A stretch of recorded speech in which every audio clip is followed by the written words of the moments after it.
தாய் தமிழ் உறவுகளுக்கு வணக்கம். திருச்செந்தூரில் ஏற்பட்ட அதிசயம் என்ற தலைப்பில் இந்த காணொளியை காண்கிறோம். ஒரு 40 ஆண்டுகளுக்கு முன்பு திருச்செந்தூர் பிரபலமே கிடையாது.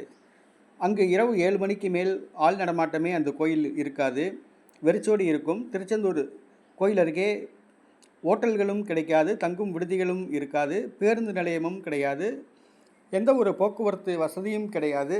கோயிலுக்கும் பேருந்து நிலையத்துக்கும் இடையே 1 கிலோமீட்டர் இடைவெளி இருக்கும். ஆனால் ஆள் நடமாட்டம் இருக்காது, திருடர் பயம் இருக்கும்.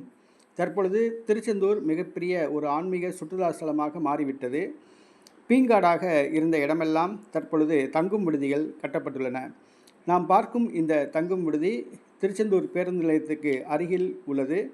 இந்த இடம் ஒரு குப்பை கொட்டும் ஏரியாவாக இருந்தது. இப்பொழுது அது சுத்தப்படுத்தப்பட்டு வீடுகள், பெட்ரோல் பல்க்குகள், ஓட்டல்கள் வந்துவிட்டன. இந்த 5 மாடி 5 ஸ்டார் ஓட்டல் அந்த இடத்தில் கட்டப்பட்டுள்ளது. பலபல என்று காட்சியளிக்கிறது. திருச்செந்தூர் சிங்கப்பூராக காட்சியளிக்கிறது. இது மிகப்பெரிய அதிசயம்.